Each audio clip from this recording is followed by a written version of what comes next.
Bonjour, aujourd'hui je vais vous lire une nouvelle histoire qui s'intitule La petite poule rousse, un conte traditionnel illustré par Marion Pifaretti. Il y a très longtemps, une petite poule rousse habitait toute seule dans une jolie maison, au pied d'une colline verdoyante. Tous les matins, elle sortait de chez elle en fermant bien sa porte à double tour. Clic, clic.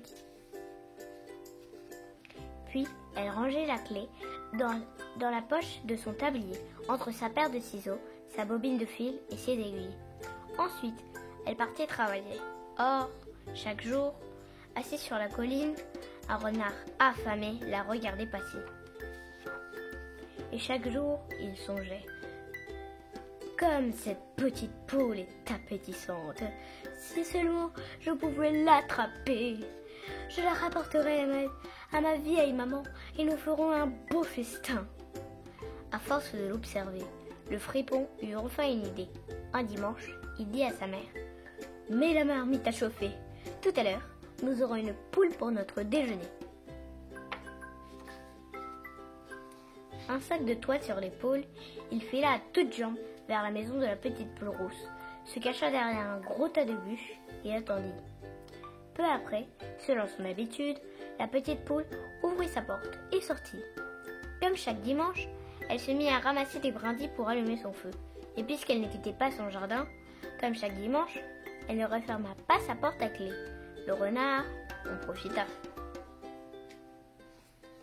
Dès qu'elle eut le dos tourné, il se glissa dans la maison. Là, il ouvrit son sac et attendit. L'affaire semblait facile. Pourtant, lorsqu'elle entra dans la pièce, la petite poule rousse fut si effrayée de le voir qu'elle recula brusquement. Et le renard la manqua. « Tu n'aimeras pas !» s'écria-t-elle en allant se percher sur l'armoire. « C'est ce que nous allons voir !» répondit le renard. Curieusement, il se mit à tourner en rond de plus en plus vite, comme s'il cherchait à attraper sa queue. Intriguée, la petite poule le suivit du regard. D'un coup, tout étourdie par ce manège, elle tomba de son perchoir, droit dans le sac du renard. Celle-ci le referma aussitôt et courut vers sa maison. Cependant, il devait encore remonter la colline. Après une heure de marche, essoufflé, il s'arrêta au pied d'un arbre pour faire un somme. Au fond du sac, la petite poule s'en rendit compte et décida de profiter de ce répit.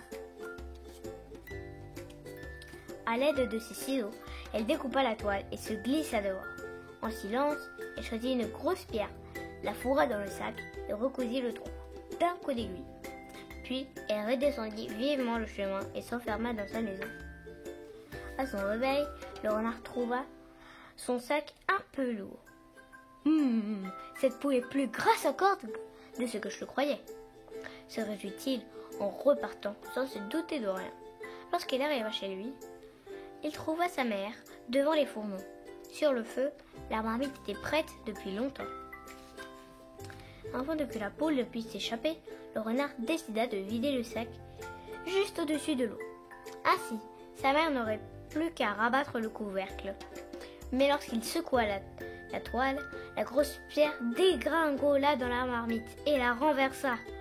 Éclaboussés par l'eau bouillante, le renard et sa mère se sauvèrent en hurlant et ne revinrent plus jamais sur la colline.